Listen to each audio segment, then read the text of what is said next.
What's up, everybody? What's up? Welcome back to the AM. Welcome back to 5-Minute Rants. I'm your host, Michael Abernathy. Thank you guys for tuning in. Thanks for joining us today. So, I want to talk about failure, guys. All right? So, the whole point of this show is to really talk about everything that is predicated on the journey of life and business.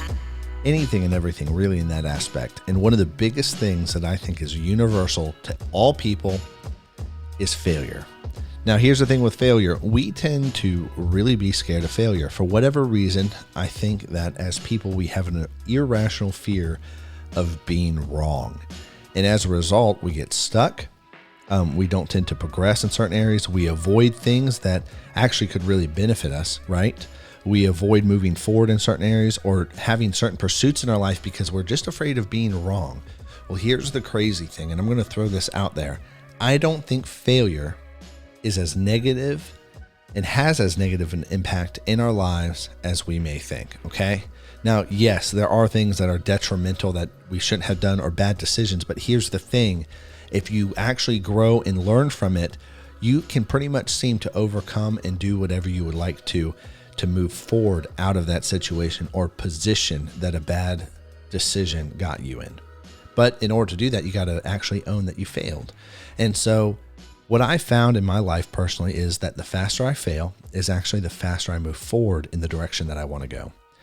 See, when I fail, I'm actually headed in the wrong direction. I'm headed into a place or into an area in life or business that I don't want to go in, that I don't want to be a part of.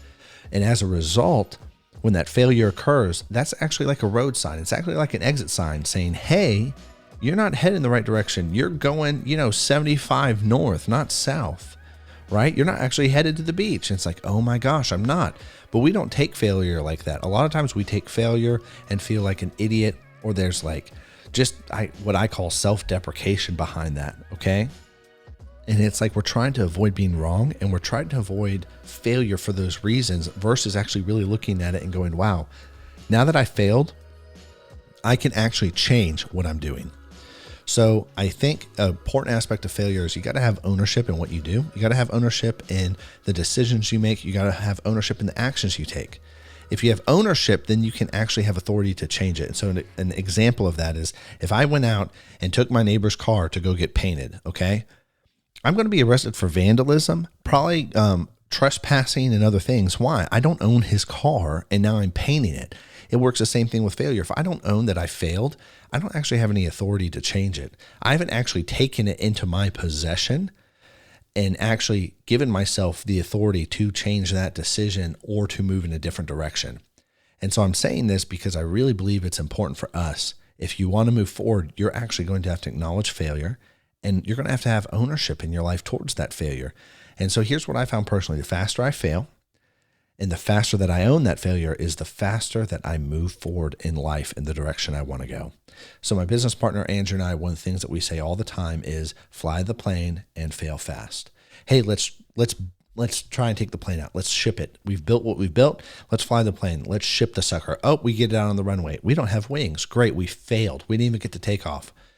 Back to the hangar. Bolt some wings on. Awesome. Let's go fly the plane again. Awesome. We start going down the runway.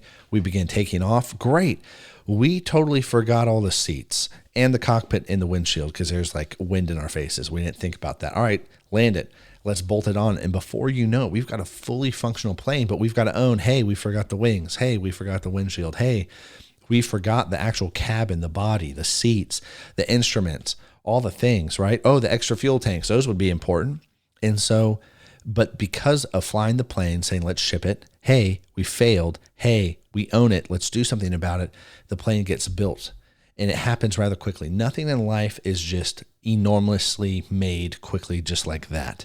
Everything takes small steps. And even the big companies that are funded or things that you've watched grow big, the way they happen are hundreds of thousands of little actions and small steps being taken all the time. But in order to know whether you're actually headed in the right direction with those small steps, you got to fail. You got to see what's wrong.